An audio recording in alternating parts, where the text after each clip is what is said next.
guys, and welcome to Autumn Lee at Home. I'm Autumn Lee, and today we are going to make some Halloween treats to take to some Halloween get-togethers we have coming up. So please follow along with me as we go ahead and get started.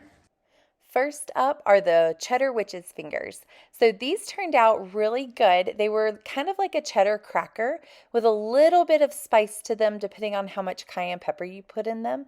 So they were wonderful. However, I think I was expecting them to be more like mozzarella sticks. I don't really know why. I guess it was because of the picture on the recipe that I saw, and they turned out more like a cracker. However, they were still tasted fantastic. Everybody still loved them, and the look of them turned out better than in the pictures that I was looking at on the recipe. So I will post the link to this recipe below.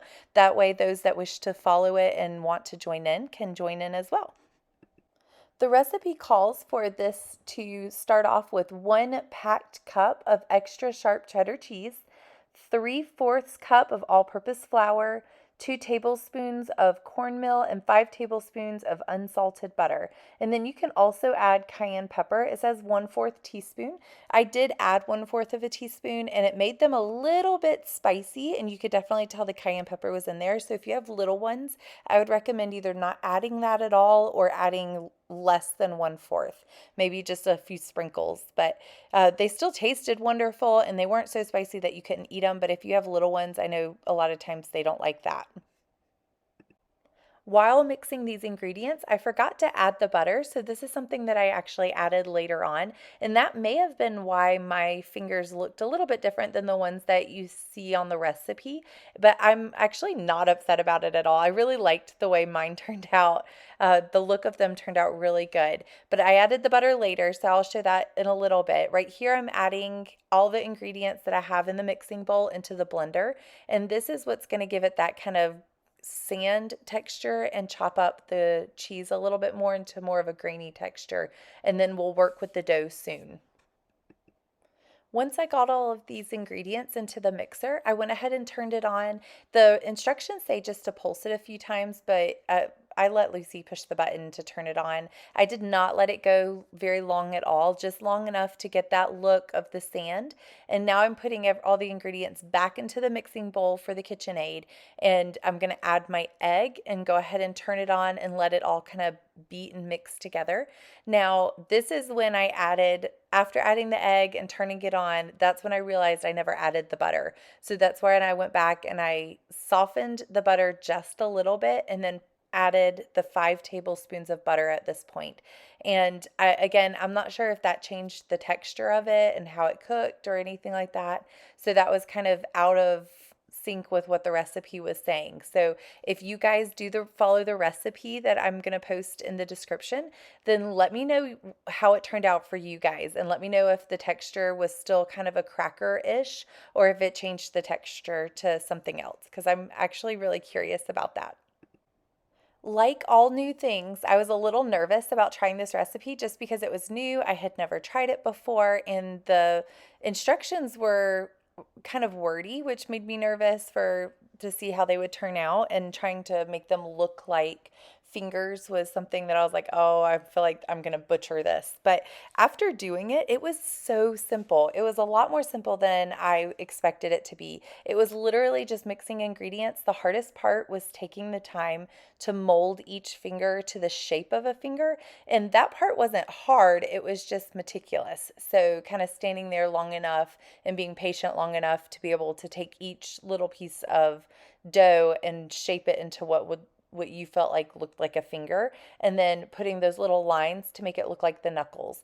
That was the hardest part, and it wasn't even hard because of it being hard. It was more of just the fact that you had to be patient long enough to do that. But it was fun too, because I enjoy working with dough.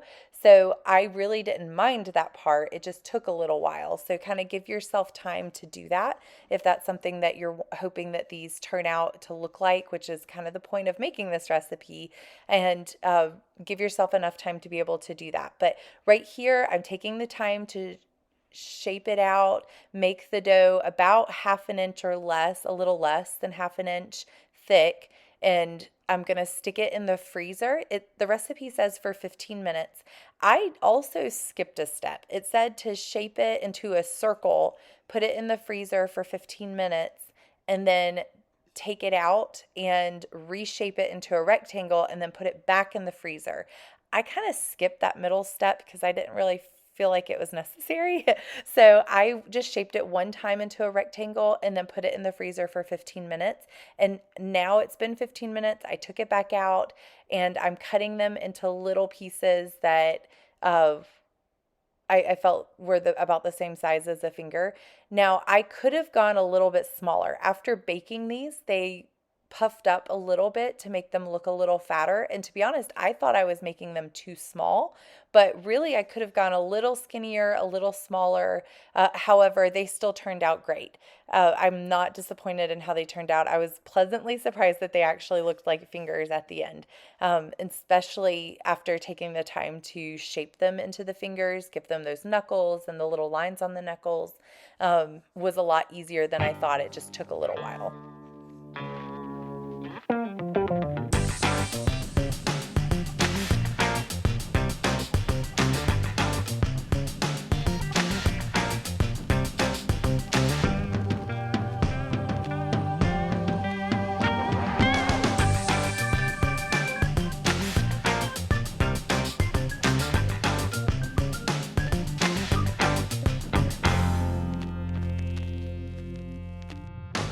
I went ahead and moved them onto a cookie sheet now that I have them all shaped, and I'm going to go ahead and get started. I didn't want to put the almonds on, which is what makes them look like they have fingernails on, before moving them, just because I was afraid that they would all pop off and give me double work. So I went ahead and put them on the cookie sheet, and now I'm taking the time for the almonds, and I want to make sure that I'm dipping my finger in that water in that little bowl that you see beside there to put on the dough before placing the almond on. Otherwise, the almond is much more likely to fall off later.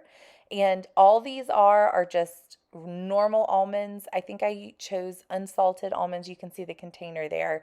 And again, the recipe called for you to also use black food coloring to paint onto the nails. However, I skipped that step because I felt that it was unnecessary for these because they already still looked like fingers. Once the nails were all on, I took the back end of a knife and I very gently put 3 little grooves into what would be considered the knuckle to give that knuckle appearance even more so. And this was so much fun. The kids loved seeing all of this kind of come together and watching and then getting to be the taste testers. While I'm finishing putting the knuckle grooves in, I went ahead and preheated the oven to 350 degrees. The recipe says to put them in the oven for 15 minutes.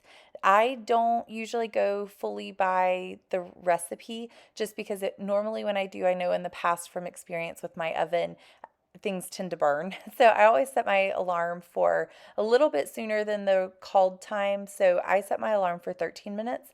And I could have taken them out at 13 minutes, but I wanted to let them go a little bit longer just to get a little bit more toasted and brown at the bottom. So I would say that mine stayed in for about 14 minutes, and then I took them out and let them cool. But in the meantime, while they're in the oven for the 13 to 15 minute range, I went ahead and started getting ready for my next thing that I wanted to make, my next Halloween goodie.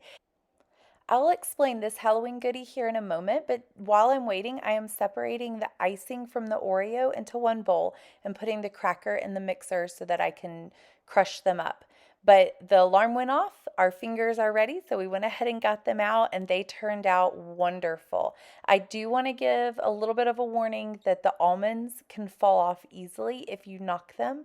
Most of mine survived even the car trip over to our Halloween get together. So I think as long as you put the water on there, most of them will be okay, but be gentle with them so that they don't fall off. But now I'm getting started on mixing my crackers and turning them into a nice little powder, Oreo powder. This smells so good. Oreo is one of my all-time favorite desserts. So anything pretty much Oreo is, which I know it's not healthy, but oh my goodness, I love Oreo.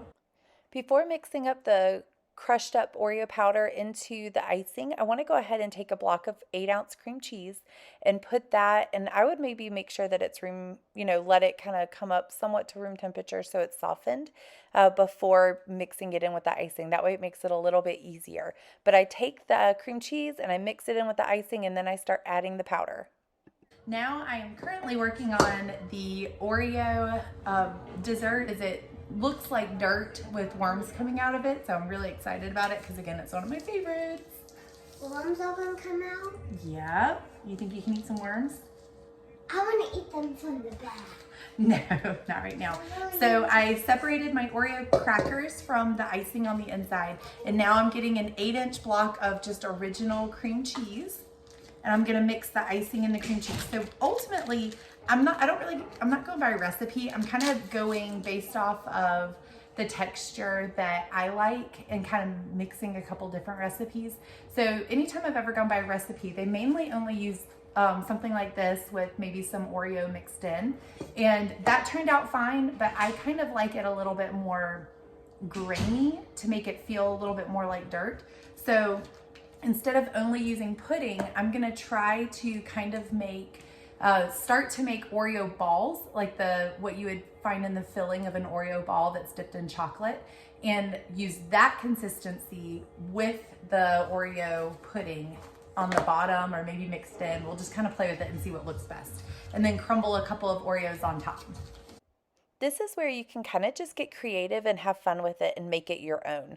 So this is why I didn't use a recipe, or I kind of mixed a bunch of different recipes together. And this is where you can kind of just have fun in the kitchen and make it the texture and the look that you desire. And if you don't want to use worms, you can use little gummy spiders or all different kinds of options. You can create little headstones in the dirt. I did not do that. I just wanted to do the worms because that was the idea that I came up with, but have fun with it and enjoy it. I just followed the instructions for the Oreo pudding on the back of the box, and I didn't have to use the Oreo pudding, but I'm kind of glad I did at the very bottom just to kind of lighten the taste, because if not, you have more of, again, the texture or consistency of an Oreo ball, which is really thick and rich for the whole thing. And those taste wonderful, but I kind of mixed the Oreo pudding in a little bit and then put a layer of Oreo pudding on the bottom, and it lightened it up a little bit. It wasn't quite as rich and heavy. So I'm glad I did do it, but you don't have to. Again, just have fun with it. But I went ahead and put a layer of the Oreo pudding on the bottom, and then I mixed the powder. Here you see me kind of mixing, and I'm just doing a little bit at a time to get the texture and consistency that I want. And once I got the texture that I want, I put the Oreo pudding on the bottom. I globbed the other Oreo mixture on top, and then I left some of the crushed Oreo, that's the powdery Oreo, in the mixer until I was completely done, and sprinkled that on top to make it look more like dirt. So I would definitely recommend that step. I think that's the step that was kind of the key to the look I was going for. And this right here, you see it looks kind of light. It doesn't look super dark, which was what I was wanting, and it didn't look very grainy just because of the pudding that I added. But that's where you just, again, play with it, get the consistency and texture that you want. But if you want about what I have, or the look that I have, I would recommend, even if you don't do the pudding, or you do the pudding and then you put this other mixture on top of it like I did, definitely leave some crumbs at the end to sprinkle on top, and that's what will give it that dirt look. This dessert was so simple and easy, and the best part about it was that it was a no-bake dessert, and it's something that the kids could actually have fun helping you with and love being able to put worms in it and make it look like dirt with worms coming out of it. So you could even do this one with your kids. It's so simple and tastes fantastic and looks fun.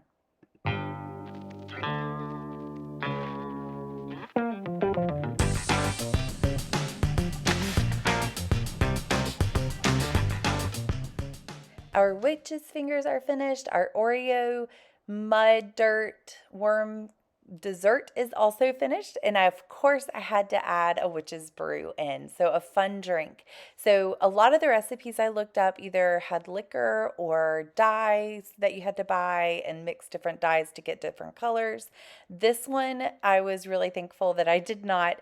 I ended up being able to find a green punch at the store that's a kiwi strawberry punch, and I mixed half that with half Sprite, and then I added sherbet on top of it. And it was such a simple, easy, tasty dessert that looked like a witch's brew and looked just fun for a Halloween party and get together.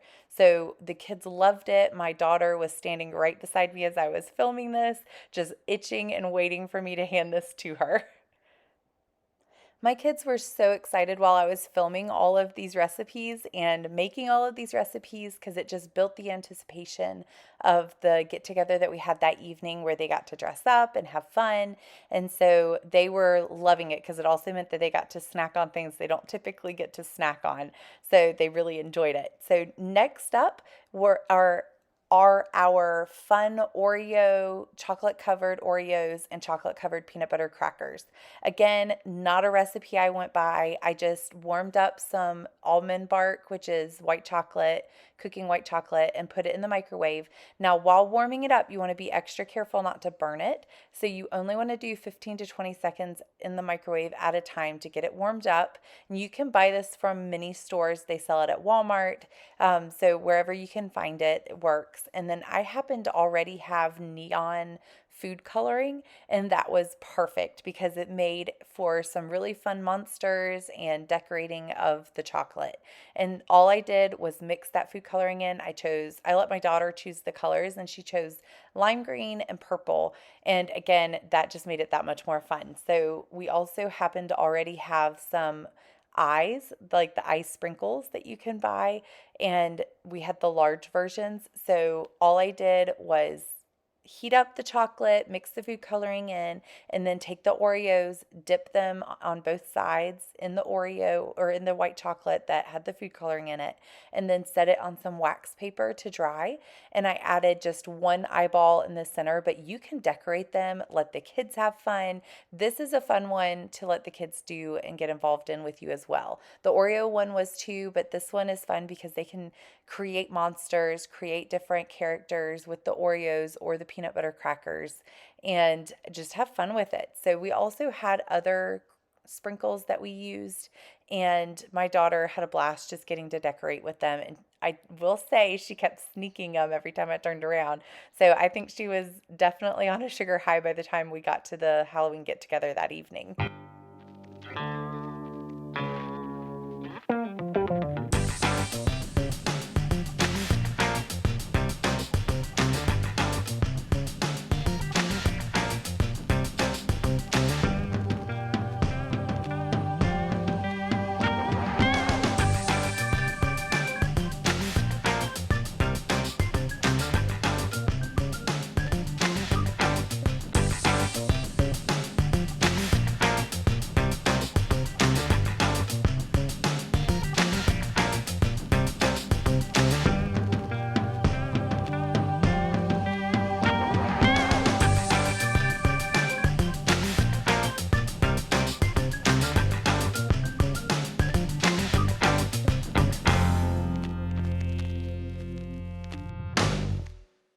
I just want to take this opportunity to say thank you so much for joining me here at Autumnly at Home. I hope you enjoyed watching this video. If you did, please like, subscribe, and share. I really do hope that you guys use this opportunity to make good family fun memories and just enjoy this time together while they're little. They don't stay little long, and this is something that you can easily do to enjoy that time with them. So thank you again for joining me, and I hope to see you guys next time.